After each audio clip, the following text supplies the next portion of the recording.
Dimanapun saudara berada, mungkin sedang berlibur, ya tetap harus beribadah walaupun lewat online saudara ya. Iya, hari ini tema yang diberikan dari gereja adalah sikap, hormat dan saling mengasihi di dalam keluarga. Kita bersyukur ya kita ada di gereja ini, gereja yang memiliki visi adalah menjadikan keluarga-keluarga yang berkemenangan di dalam Tuhan.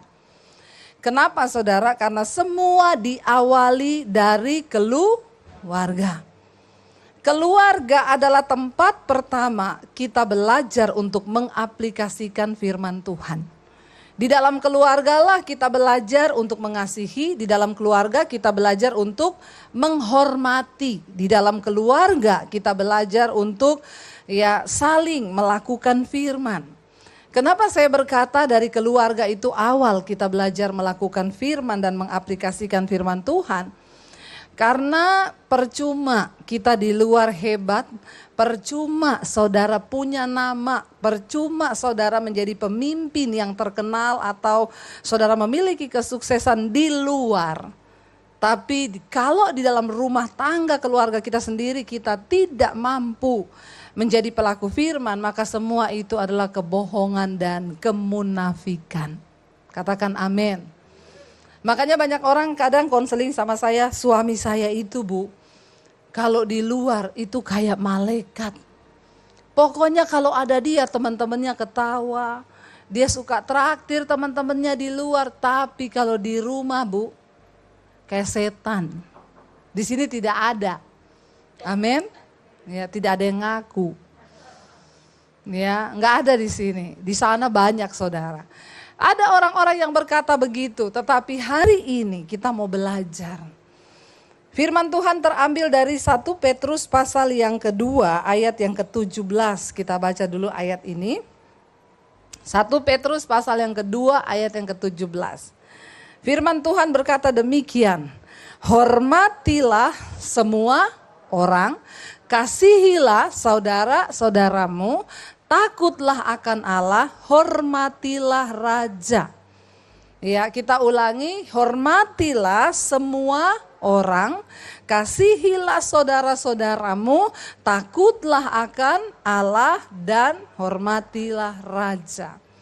Ayat ini berkata, mari kita belajar menghormati semua orang. Bukan hanya menghormati pejabat. Bukan hanya menghormati orang yang punya nama, tapi kita belajar menghormati semua orang. Karena semua manusia itu diciptakan Tuhan. Amin saudara. Ya, kita belajar dimanapun kita belajar. Saya ini banyak melihat orang Kristen itu yang banyak itu suka tidak hormat. Ya, kemarin tuh kita liburan ke Bali kan saudara. Terus saya itu naik pesawat lah ceritanya ya. Jadi saya, suami sama 2 anak saya. Banyak yang tanya, anaknya 1 kemana bu? Susah banget ya saya harus jawab satu-satu. Foto gak lengkap saja 1 ditanyain. Yang 1 lagi ujian jadi gak bisa ikut. Ya, waktu duduk kami ini berusaha untuk mengikuti aturan. Ini salah satu contoh kita belajar menghormati ya orang lain. Saya dengan suami berdampingan duduk, anak saya 2 terpisah. Ya, tapi memang dapatnya nomor begitu, ya sudah jangan dirubah-rubah. Anak saya di belakang, yang 1 juga di belakang. Lalu di samping saya ini ada 3 orang lah, ibu sama anaknya 2. Ada mas-mas datang, tempat duduknya di samping ibu itu anaknya 2. Ribut kan, bu itu tempat duduk saya di situ. Saya bilang mas, daripada ribut, tempat duduk di samping suami saya ini kosong. Toh sama aja di pojok kan. Masnya duduk sini aja sama-sama ujung. Itu kan ibu sama anak, biarin aja. Dia sempat marah-marah karena dia pikir itu anak saya saudara. Yang 2 anak itu anak saya. Duduklah dia, tenang. Tiba-tiba anak saya yang duduk di belakang berdiri. Disuruh pindah sama satu keluarga, anak saya suruh pindah ke depan. Dek, kamu pindah ya, soalnya tante nih satu keluarga. Anak saya ini nurut banget. Dia berdiri, dia pindahlah ke depan. Saya lihat, tuh anak saya kok pindah yang kecil. Terus duduknya di antara om-om. Ya, satu om. Saya bilang lah, saya permisi dulu ke masnya yang ini. Saya baru gini, Mas permisi ya. Dia langsung jawab saya, sudah cukup sekali ibu, suruh saya pindah. Terus saya, oh oke, bilang saja kalau enggak mau, enggak usah ngomong sudah cukup sekali. Terserah saya dong mau jawab apa. Iya, terima kasih Mas. Saya bilang suami saya, Say, kamu pindah ya. Kamu pindah ke depan, kasihan anak kita di antara om-om. Kamu pindah ke sana aja biar anak itu yang pindah ke sini. Suami saya berdiri, dia pindahlah ke depan. Masnya ngeliatin, anak saya datang. Dia mungkin berasa, dia langsung bilang, Bu, saya minta maaf ya. Enggak apa-apa Mas, itu tadi bukan keluarga saya. Tapi karena saya lihat masnya ribet, berantem sama mereka, saya suruh duduk aja biar aman, terkendali. Nah ini yang anak saya Mas, anak saya juga dipindah sama keluarga belakang. Terus gak ngomong terima kasih lagi, ini orang Kristen yang tidak menghormati orang nih. Saya lihat dia gak ngomong makasih, anak saya suruh pindah. Saya bilang, Dek kamu pindah sini aja. Masnya, iya Bu sorry banget saya tadi salah sangka. Kita belajar saudara, di mana saja kita belajar menghormati semua orang. Ini orang-orang Kristen nih paling banyak. Saya tahu yang suruh pindah anak saya itu orang Kristen itu. Karena dia nggak tahu aja itu anaknya Debbie Buster. Kalau dia tahu pasti saya bawa dalam khotbah ini. Biar dia bertobat kalau dia dengar. Bukan apa-apa, kita ikuti yang sudah ada, hormati semua yang ada. Ya, jadi saya bilang masnya itu bukan anak saya. Iya Bu, maaf banget ya Bu, maaf. Tadi saya pikir itu anak ibu. Iya, anak saya juga dipindah orang Mas. Tapi dia udah gak enak, udah gak apa-apa. Saudara, ayat ini berkata, mari kita belajar hormati semua orang. Walaupun saudara lebih kaya, ada yang lebih miskin, jangan memandang rendah. Karena di hadapan Tuhan kita ini semua sama. Mau sama pembantu, mau sopir, mau siapapun kita belajar untuk menghormati semua orang. Ayat ini berkata, kasihilah saudara-saudaramu. Saudara yang bagaimana Bu? Yang baik kan? Walaupun jahat kasihi. Doakan kalau dia dalam kesusahan. Bantu walaupun dia jahat. Kalau kita bisa berbuat baik, berbuat baiklah. Karena itu yang Tuhan mau. Kenapa? Engkau berbuat baik itu bukan untuk orang lain, tapi untuk dirimu sendiri. Amin. Semua kebaikan yang kita tabur akan kita tuai satu saat nanti. Walaupun kita gak menuai dari orang itu, dari tempat lain Tuhan akan memberkati kita saudara. Karena Alkitab berkata, roti yang dibuang ke dalam air, ya itu akan engkau dapati beberapa saat kemudian dia tenggelam, nanti dia naik lagi. Artinya apa? Segala kebaikan yang kita lakukan tidak akan Tuhan itu gak pernah berhutang. Taburlah benih baik. Nah sekarang temanya adalah sikap hormat dan saling menghargai, mengasihi di dalam keluarga. Kalau kita memulai sikap ini di dalam keluarga, saya yakin dan percaya, maka di luar pun kita akan bersikap demikian. Tetapi kalau kita hanya di luar membangun pencitraan, maka kita akan menjadi orang yang munafik. Di luar sama di rumah kita berbeda. Nah saya ingin kita baca sama-sama, mari kita buka Kolose pasal yang ketiga, mulai ayat yang ke-18. Saudara, kita bersyukur, kita punya Alkitab. Di Alkitab ini semua ada. Yang salah itu kalau orang tidak baca Alkitab. Ya. Orang paling bodoh di dunia ini bukan orang yang tidak sekolah, tapi orang yang tidak mengerti kehendak Tuhan. Contoh kemarin ada yang konseling. Bu, kok gak direspon-respon ya? Saya bukalah WA-nya. Jadi begini Bu, saya sama istri kita hubungannya sudah tidak enak. Jadi saya iseng Bu, cari kenalan-kenalan di dunia maya. Lalu saya dapat kenalan cewek Bu di dunia maya. Awalnya cuma biasa-biasa, lama-lama terbawa dengan emosi ya. Jadi sudah ikut perasaan. Kami sering teleponan, sering ngobrol. Lalu satu saat saya itu mau putusin dia Bu. Karena saya akhirnya ngaku, saya punya istri. Tapi dia menangis Bu. Dia tidak mau putus dengan saya. Terus pertanyaannya sama saya itu begini, menurut ibu bagaimana ya? Saya balas, bodoh kau. Ya, dalam hati saya bilang, emang tidak ada pertanyaan yang lebih sulit ketimbang itu. Kamu gak usah tanya pendeta, kamu gak usah tanya siapapun. Firman Tuhan berkata, Tuhan menulis hukum-hukumnya di dalam hati nurani manusia. Sekalipun kamu nggak baca Alkitab, kamu tahu mana dosa, mana tidak dosa. Kayak begini nggak perlu kamu tanya sama saya. Terus saya harus bagaimana, Bu? Saya bilang orang yang paling bodoh adalah orang yang tidak mengerti kehendak Tuhan. Ya kamu nggak usah tanya saya, kan kamu tahu harus bagaimana. Kamu sudah punya istri, kenapa kamu main-main dengan yang begitu? Amin Bapak-Bapak. Aminnya agak rela. Ya jadi aneh saudara. Makanya saya pertanyaan-pertanyaan alay begitu nggak saya jawab. Karena sebenarnya saudara tahu jawabannya. Sudah tahu ada aturan di Alkitab. Kecuali yang kau nggak baca Alkitab. Bangsa Israel ketika dibawa keluar dari perbudakan di tanah Mesir menuju tanah perjanjian. Mereka itu belum punya Alkitab. Jadi setiap kali ada masalah tanya ke Musa, konseling ke Musa, masalah keluarga, masalah berantem, masalah apa, semua konseling sama Musa. Nanti Musa tanya Tuhan, Tuhan kasih jawaban, baru dia jawab bangsa itu. Satu kali Tuhan tuh ngomong sama Musa, supaya bangsa ini tahu aturan dan tidak usah tanya-tanya kamu, aku memberikan kepada mereka hukum. Ya ini hukum-hukumku. Lalu Tuhan beri 10 hukum. Ya jangan ada padamu Allah lain, jangan membunuh, jangan berzinah, jangan bersumpah palsu dan lain sebagainya. Kenapa Tuhan memberikan hukum kepada manusia? Supaya hidupnya lebih teratur, lebih tertib. Ya, kita bersyukur di Alkitab itu kita diberikan aturan-aturan di dalam sebuah keluarga. Kenapa keluarga begitu penting? Karena keluarga ini miniatur kerajaan Allah. Makanya gereja di tempat ini memiliki visi keluarga yang berkemenangan di dalam Tuhan.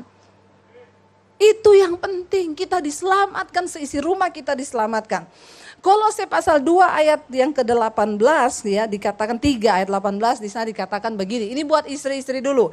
Mari istri-istri baca dengan suara yang nyaring. 1 2 3. Hai istri-istri, tunduklah kepada suamimu sebagaimana seharusnya di dalam Tuhan. Amin ibu-ibu. Aminnya rela ya? Rela. Istri-istri kita disuruh tunduk kepada suami sebagaimana seharusnya di dalam Tuhan. Bukan di luar Tuhan.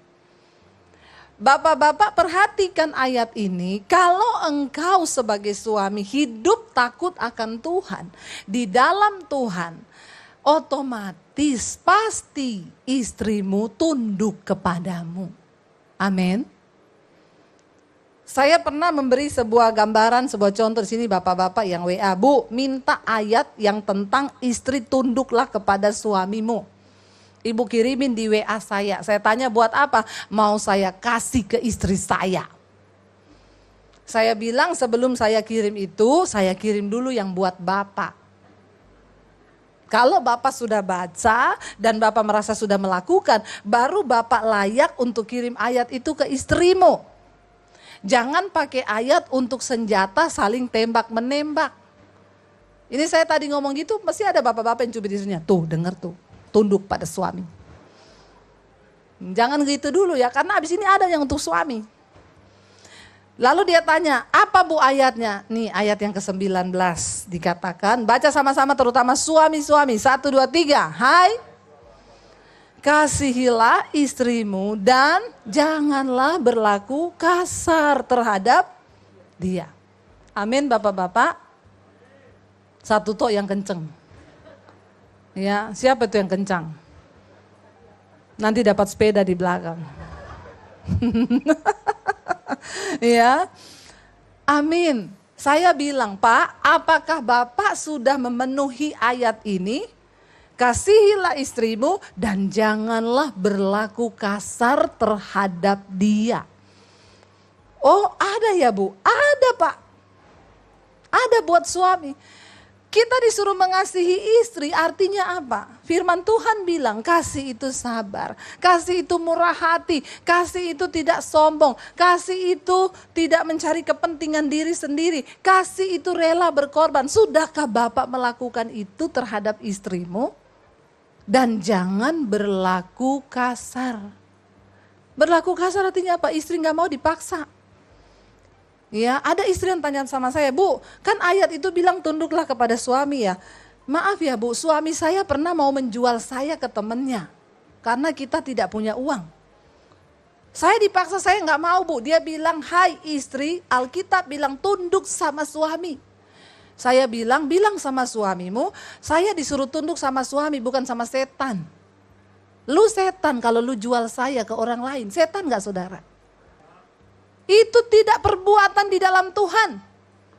Kalau di luar Tuhan, saudara bisa tidak tunduk. Tadi Alkitab itu berkata, istri tunduk kepada suamimu di dalam Tuhan. Kalau suami melakukan suruh dosa seperti itu, ya jangan mau. Karena itu bukan suami. Itu setan yang menjelma pura-pura jadi suamimu. Mana ada suami itu mengasihi istri, dia mau jual walaupun ke temennya hanya demi untuk uang. Nggak ada suami, tapi memang di Jakarta ini banyak hal bisa terjadi saudara, ngeri. Dan itu bahkan di dalam kalangan keluarga Kristen. Ayat ini berkata suami kasih istrimu, jangan berlaku kasar terhadap dia. Kenapa ada istri yang tidak tunduk kepada suami? Karena pasti di situ ada suami yang tidak mengasihi istri. Engkau tidak bisa menuntut istrimu tunduk kalau engkau tidak mengasihi istrimu. Demikian juga ibu-ibu, engkau tidak bisa menuntut suamimu mengasihi engkau kalau engkau tidak. Jadi ini hukum sebab akibat. Makanya perlu sekali kita bernikah dengan orang yang seiman. Kalau engkau menikah dengan yang tidak seiman, itu bayar harganya terlalu mahal. Kenapa saya bilang begini? Kalau seiman saja belum tentu seimbang loh. Sudah seiman nih. Tapi belum tentu seimbang. Istri mau melakukan firman, suami gak mau. Padahal sama-sama Kristen. Makanya harus benar-benar cari yang seimbang. Yang muda-muda di sini, kalau engkau punya pacar, tidak suka dengan firman, gak suka dengan hal-hal yang berbau rohani, putus saja dari sekarang. Apalagi engkau suka melakukan kebenaran. Tapi pacarmu gak mau putus, mending saudara bayar harga dari sekarang. Daripada nanti, ya kalau saya bilang lebih baik gak nikah sampai ya lama daripada nikah tapi salah. Ya jadi neraka saudara, pernikahan yang tidak seimbang, tidak mau menjadi pelaku firman itu sulit. Banyak orang akhirnya menyerah dan memilih untuk bercerai. Kenapa? Tidak seimbang, gak seiman. Ketika kita ini mau komitmen untuk tunduk pada firman, itu yang benar. Alkitab berkata begini saudara. Saya selalu berkata begini, orang tua. Waktu kita ini membangun rumah tangga berdua, kita berdua punya prinsip. Kita membangun rumah tangga dengan prinsip firman Tuhan. Kenapa? Karena pernikahan itu seperti sebuah kapal. Nakodanya siapa? Suami dan istri yang harus bekerja sama. Karena nakoda itu gak bisa sendiri. Dia bisa setir sendiri, tapi buang jangkar untuk gulung tali dia perlu orang lain. Demikian suami istri membawa kapal ini untuk terselamatkan, itu tanggung jawab suami istri. Jangan pernah melibatkan mertua atau orang tua di dalam rumah tanggamu. Saya banyak menemukan orang bercerai, kenapa? Karena orang tuanya ikut terlibat. Bertobat saudara, sebagai orang tua kita hanya bisa mendoakan anak-anak kita, menantu kita untuk kamu pilih jalan yang terbaik. Kalau sudah itu jalanmu yang terbaik silakan kamu jalani. Mama berdoa rumah tanggamu diberkati Tuhan. Kemarin ada yang konseling, Bu suami saya selingkuh. Dan parahnya mertua saya menyetujui perselingkuhannya. Karena mamanya menyuruh saya bercerai. Anaknya suruh gugat saya cerai di pengadilan. Kata mamahnya yang ini lebih baik, sering ngasih mama uang. Ini mertua mata duitan. Bisa disogok pakai duit. Kenapa? Karena menurut dia yang baik itu cuma yang kasih uang. Lalu akhirnya dia mendukung perceraian anaknya. Makanya saya selalu bilang sebagai suami, engkau juga jangan bawa-bawa makmu dalam pernikahanmu. Apalagi ngomong ke istrinya. Mama saya tuh ngomong loh, kamu itu harusnya begini, begini, begini. Kenapa Alkitab berkata orang menikah itu meninggalkan ayahnya dan ibunya menjadi satu dengan pasangannya? Artinya apa? Kalau ada nilai yang baik dari orang tua kita, ambil itu. Tapi orang tua tidak boleh masuk mencampuri rumah tangga anak-anaknya. Itu yang bikin kacau. Ya, saya dan suami punya prinsip. Kita berdua yang bawa kapal ini sebagai nahkodanya. Kenapa perlu seiman? Supaya satu belok kiri, yang satu menopang sama-sama belok kiri. Jangan satu mau belok kanan, satu bilang enggak, saya mau ke kiri. Terbelah dua lah kapalmu, kacaulah anak-anakmu. Amin. Suami istri harus bersepakat. Sekali lagi jangan melibatkan orang tua. Orang tua jangan terlalu kepoin urusan pernikahan anak-anakmu. Biarkan anak-anakmu menjalani itu. Mereka menjadi dewasa, kita cukup berdoa. Karena namanya orang tua pasti cenderung membela anaknya. Tidak mungkin dia bela mantunya. Kecuali itu tadi mantu suka kasih ya, bertobat ya. Kita berpercaya saudara, kalau kita mau sungguh-sungguh cari Tuhan, maka Tuhan itu sanggup memberkati. Asal suami istri kuat, saling menghormati, saling mengasihi ya. Dan kita belajar saudara, maka Alkitab bilang lakukan segala sesuatu seolah-olah untuk Tuhan dan bukan untuk manusia. Di dalam rumah tangga itu tadi saya bilang, saya setiap hari melayani suami saya. Bangun pagi saya melayani dia. Kenapa saya melayani dia dengan sukacita?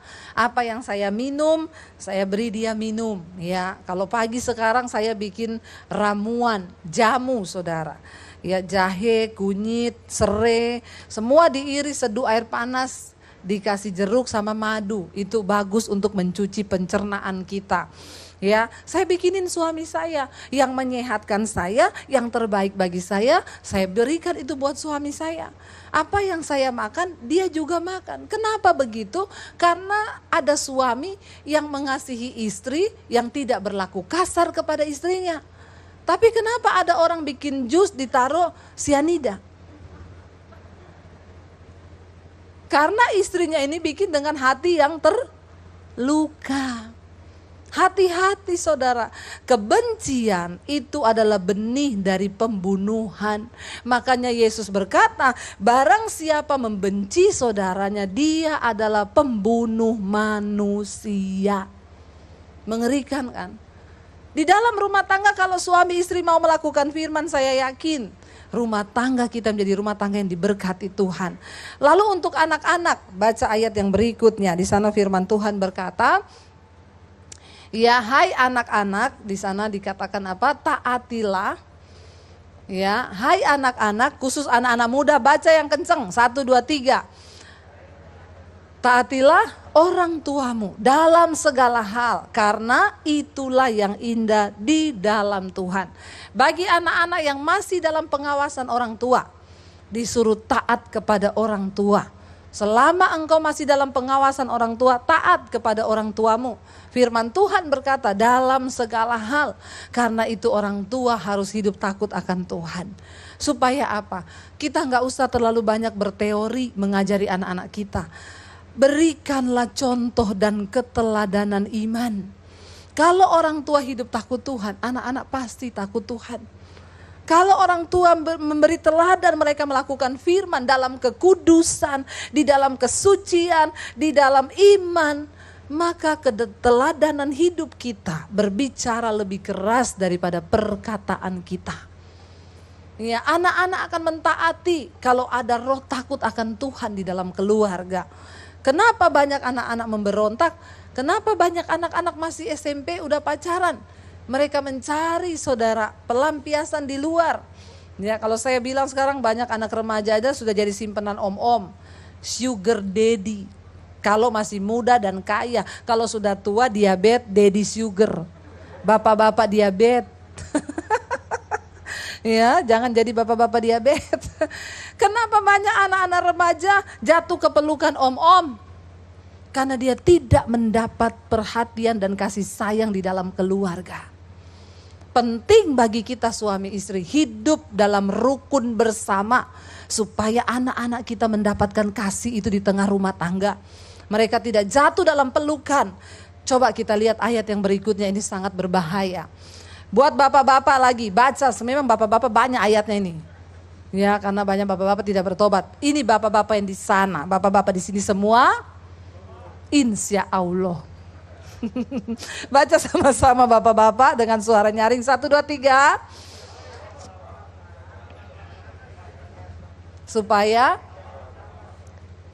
Supaya jangan tawar hatinya. Bapak-bapak jangan sakiti hati anakmu supaya jangan tawar hatinya. Saya pernah dengan suami saya membahas ayat ini, kata suami saya gini, kenapa bukan ibu-ibu ya? Kenapa bapak-bapak jangan sakiti hati anakmu? Saya bilang mungkin karena ibu-ibu itu yang mengandung anak. 9 bulan ada di kandungan, kita satu emosi, satu perasaan. Anak itu mengambil kalsium dari ibunya, pembentukan tulang, semua itu dari ibu. Jadi saudara, ibu walaupun dia marah semarah-marahnya kepada anak, jarang ada anak kepahitan sama ibu. Itu ada ikatan batin. Tapi anak kepahitan sama bapak itu banyak. Kenapa? Karena bapak itu tidak merasakan bagaimana susahnya mengandung seorang anak. Ya, jadi saudara, ketika bapak-bapak menyakiti hati anak, contoh apa?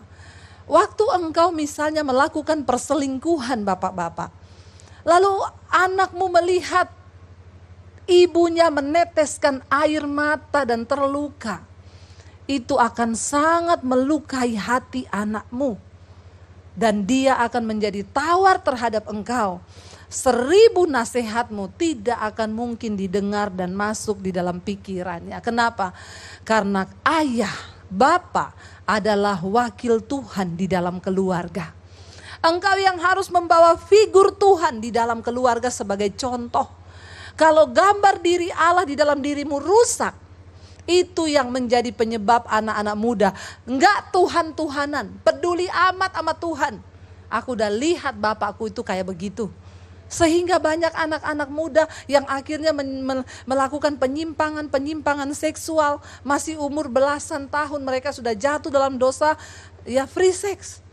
Itu terjadi hari-hari ini. Bahkan anak SMA yang sudah melakukan aborsi berkali-kali. Kenapa itu bisa terjadi, saudara? Karena mereka tawar melihat bapak-bapaknya. Karena itu bapak-bapak, penting engkau menyadari bahwa firman Tuhan berkata, suami itu adalah gambaran Kristus bagi keluarganya. Engkau harus menjadi imam yang benar, supaya anak-anakmu tidak tawar hati. Lalu ada yang tanya, Bu, kalau gitu kita kalau mukul anak boleh nggak? Boleh, waktu usianya masih kecil. Harus pakai rotan. Ya, saya sediakan rotan kecil di rumah. Anak-anak kalau nakal, saya udah ngomong mandi terakhir jam 5 sore ya. Mandi jam 6, rotan melayang.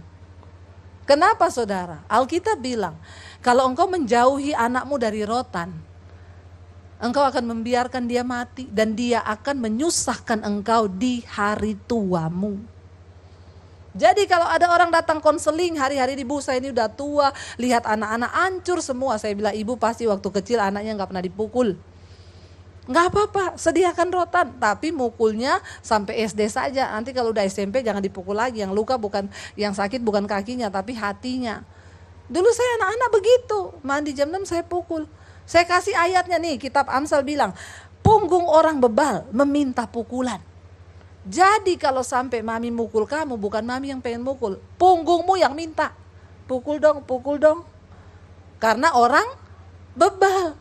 Apa itu orang bebal? Ngerti yang benar tapi tetap melakukan yang salah. Saya kasih mereka pengertian. Saya pukulin di kaki saudara, biar kapok. Tapi nggak apa-apa, mereka besar, mereka tahu. Supaya Alkitab bilang, ya jangan jauhkan anakmu dari rotan. Karena kalau engkau menjauhkan mereka dari didikan, mereka akan menjadi anak-anak gampang, anak-anak liar. Di manakah anak yang tidak dibentuk dan dididik, dihajar oleh orang tuanya? Demikian juga Bapamu yang di sorga. Dia Bapa yang mendidik kita. Sakit gak waktu dididik? Sakit. Sampai kadang minta-minta ampun kan. Aduh Tuhan, sakit banget. Apa yang saya alami ini Tuhan, itu bagian dari didikan Tuhan. Tetapi kalau kita mau taat, mau nurut, hasilnya pasti mendatangkan sukacita dan damai sejahtera. Mari kita hidup saling menghormati, saling mengasihi. Jangan ada kepentingan-kepentingan diri dalam rumah tangga supaya tidak hancur keluarga kita, saudara. Saya berdoa kalau hari ini mungkin saudara tertegur sebagai suami, sebagai istri, sebagai anak. Engkau belajar taat kepada orang tuamu. Mari kita semua mau introspeksi diri. Kita mau bilang kepada Tuhan, Tuhan kami mau. Saudara, bukankah kita semua rindu ketika Tuhan datang satu saat nanti, kita dan seisi rumah kita diselamatkan Tuhan. Berat visi di gereja ini, berat menjadikan keluarga-keluarga yang berkemenangan di dalam Kristus. Kenapa? Karena sebuah bangsa yang kuat itu terjadi dari keluarga-keluarga yang kuat. Semakin banyak keluarga hancur, semakin hancurlah bangsa itu. Perhatikan di sekelilingmu, ada begitu banyak keluarga yang hancur. Mari kita mau menjadi salah satu keluarga yang bisa menjadi teladan bagi banyak orang. Amin saudara. Lewat hidup kita dimulai suami istri, ya jangan banyak-banyak berantem. Lebih baik hidup damai. Kenapa saudara? Karena di mana orang hidup rukun bersama, kesitulah berkat Tuhan itu diperintahkan. Tapi kalau engkau tidak hidup rukun bersama, maka apa yang ada padamu juga akan habis. Kita berdoa. Saya undang para imam musik. Kita mau bilang kepada Tuhan, ajari kami Tuhan untuk saling mengasihi. Kita mau bilang Tuhan, ajar kami ini untuk saling mengampuni. Untuk saling belajar dari kasih-Mu Tuhan. Kita mau bangkit berdiri bersama. Saudara, biar kita datang kepada Tuhan hari ini.